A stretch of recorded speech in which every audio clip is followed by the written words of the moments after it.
All right, so this knife thoughts video is going to be an unboxing, as you can see, and it is from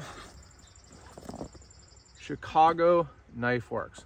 So this is actually several knives that I've been meaning to get for a while and just finally decided to do it for several reasons, but let's just get right into it here.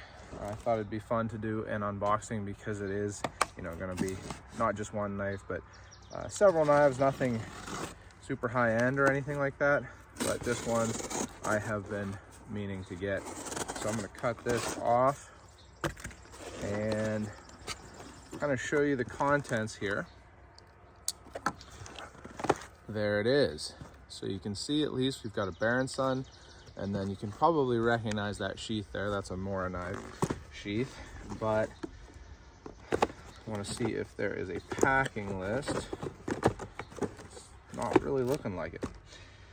So I'm going to open this one first, actually.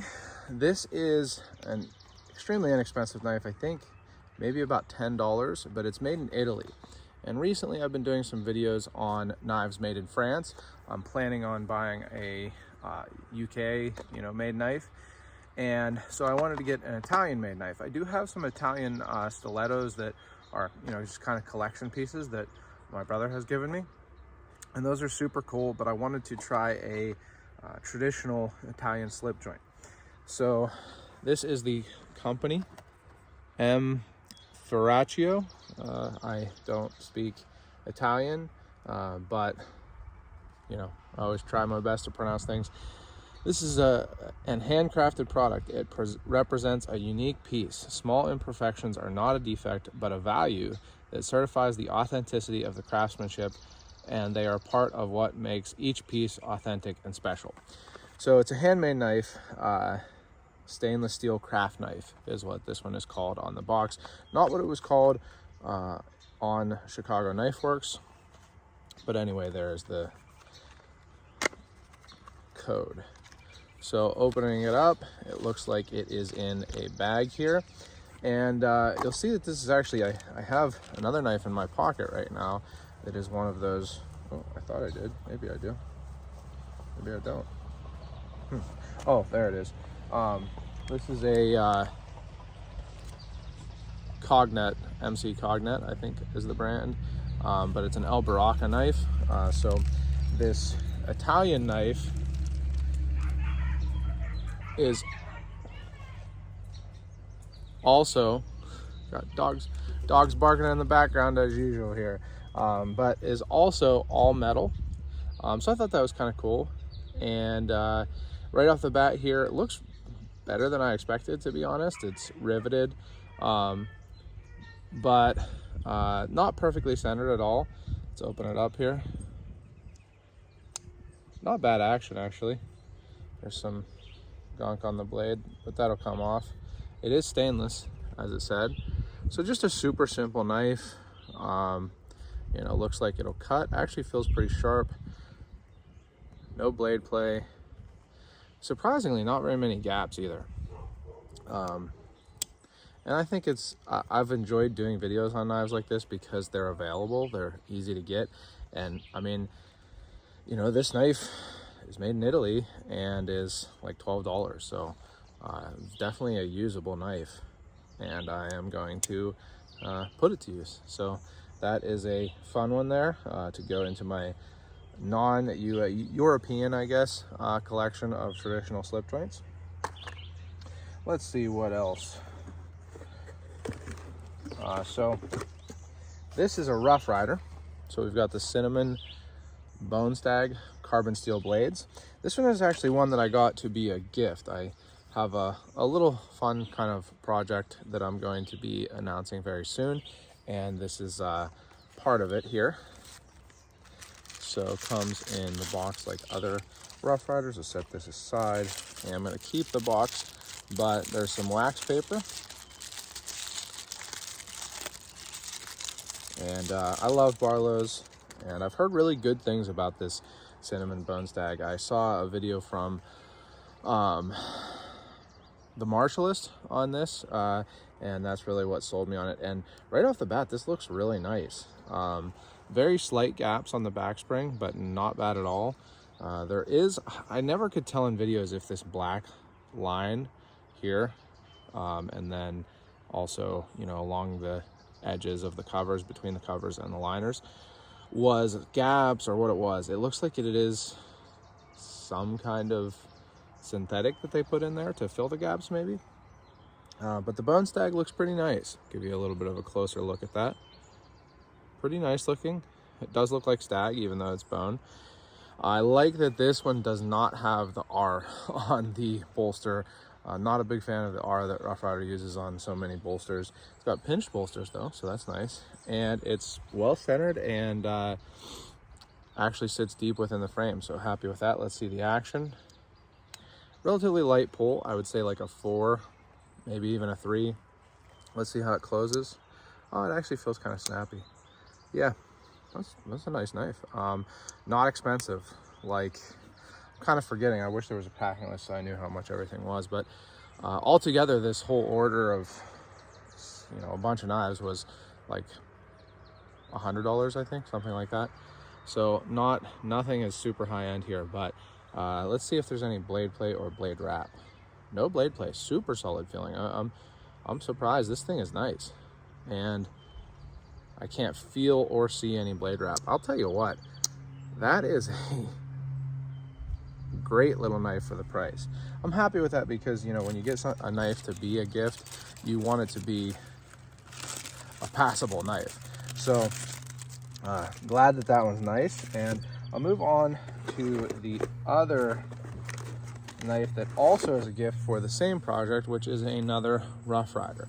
This one is, oh, and the number on that previous Rough Rider, let's see if it says, it was RR2429. They don't, well, I guess that one has Cinnamon Bone Stag Barlow as the name, but they often don't have names. This one is the RR1273, and it is the small white bone Barlow. Now, I actually have one of these and really like it. It's just a really nice little size. This one does have some gaps, a little bit more than the previous on the back spring.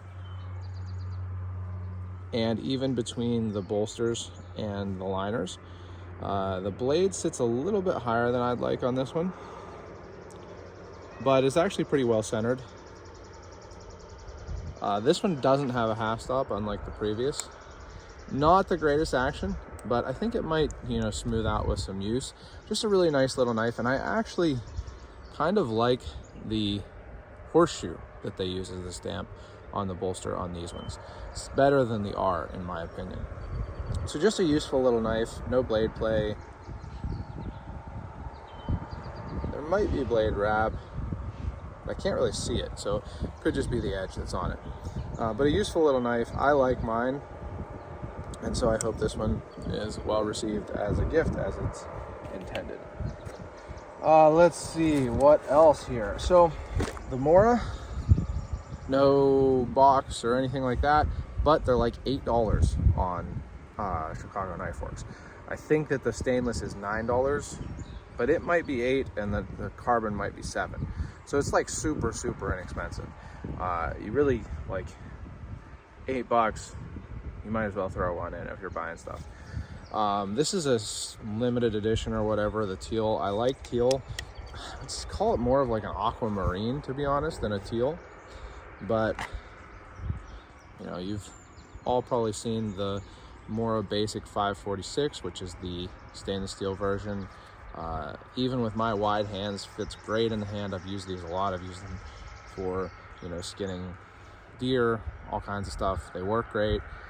Easy to sharpen, super inexpensive, just a great knife that if you're buying stuff, I highly suggest throwing one on if you've got an extra $8 and you're buying stuff from Chicago Knife Works.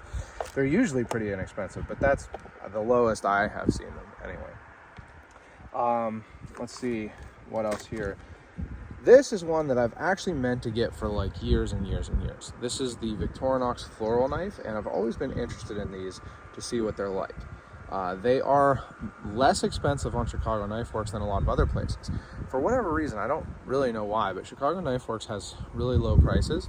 Now for modern knives and things like that, even like GECs and higher end stuff, I typically will go to other dealers. But for the lower end stuff like this, I think Chicago Knife Works is a good choice. I'm not really affiliated with them anyway. It's just they have good prices.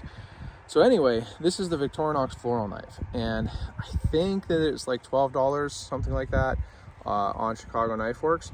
Very simple knife. It's actually a little bigger than I was expecting, but I think I recall seeing that they're bigger than you might think from the pictures. It is longer than it needs to be, so you can see that the blade only comes to there and the handle. Why is that? I don't know. I couldn't tell you.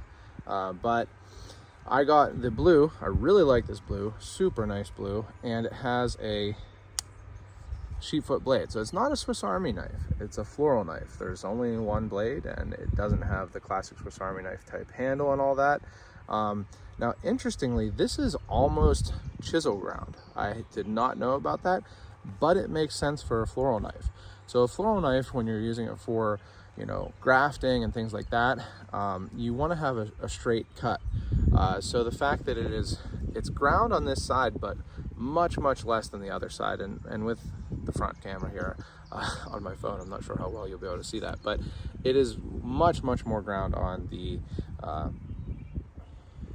left hand side, the show side, than on the cover side. And that actually is correct, from my understanding, of a chisel grind for a right-handed person.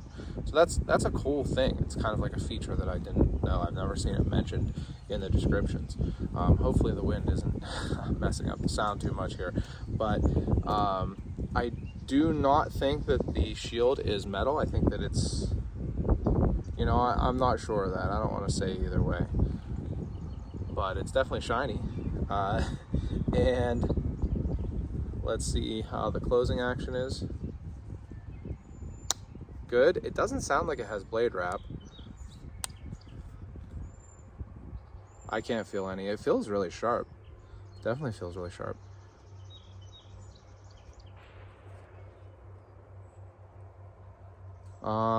No blade play, I don't think. At first I thought maybe there was a little. I think that there's like the ever so slightest discernible blade play. Yeah, just a tiny little bit. Not going to affect use at all, but you know, you can feel it if you're a stickler for blade play. Every now and then Victorinox knives will have it, but very little. And the nice thing is it's not going to get worse because these are rivets. They're not pins, they're not peened, they're riveted. So it shouldn't get worse. So I'm happy with it. Nice little knife, interesting little knife. And again, kind of a traditional, you know, European slip joint. So moving on, the Baron Son. So this is made in the USA, and it's only like $23 on Chicago Knife Works. So hard to beat that, really. For those of you who, you know, really want things to be made in the USA, I get it. And this is. So this is the large Farmhand slip joint. But it's actually kind of a modern knife. I don't know what just fell out there.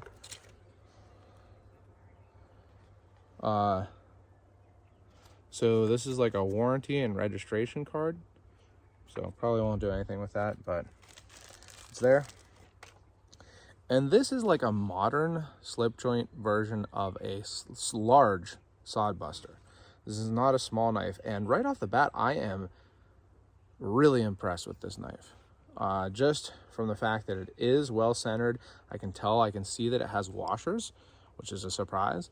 And the back spring is relatively well done. It's a little proud, it's a little high, but not very much, and there's not any real gaps that I can see either.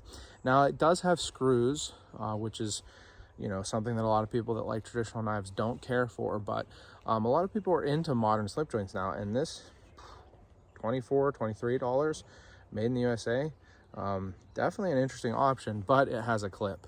A lot of people really don't want a clip on a slip joint. Me, especially on a knife this big, I don't mind it. I might use it. I don't know. I'm definitely going to use the knife, but I'll be interested to see if I end up using the clip. Let's open this. One thing I was interested in on this was whether it was actually pinchable or not. And it is, and nicely so. This is a nice knife. I might have to buy the smaller version. I actually kind of thought that I did buy the smaller version. I must not have. But I don't know that they say what the steel is. I think just stainless steel, and I don't really see any information in it. No real information on it, but really classic slip or sod buster lines. Seems nicely ground, very, very sharp seaming, and nice thin edge too. I don't feel any blade wrap. Let's see the action closing. No half stop, which I actually prefer, to be honest. Sounds good. Let's see if there's blade wrap. I don't feel any. I'll tell you what, this is a heck of a knife for the price for being made in the USA. Gives me ideas. So very cool knife. This is the large Farmhand, 23 bucks. That's a great knife.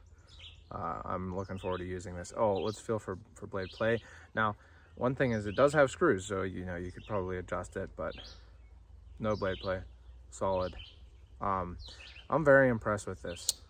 I very much now I'm considering getting the smaller version also. This is like a bull buster size. The other one is like, or the full size sod buster from Case. But they also have one that's more sod buster junior sized, maybe even slightly smaller than that, but I'm not 100% sure. Like I said, I kind of thought that I had bought it, but apparently I didn't. And the last one, this one I am really excited about. Kind of goes as a theme here, I guess. I've got the all metal French or Italian knife, the aluminum handled Baron Sun, and then this is a queen, but it is a Chinese or overseas Chinese made queen. Now this is a Big Chief, and I just got an original queen made in Titusville Big Chief while I was at the Graves Gallery Rendezvous. I've always wanted one, and I saw that they made this. I thought that these were plastic handled, but they're actually aluminum handled. They're cast aluminum handles. So I decided to get one, and I have recently heard from Cooper Cutlery that they're making a version.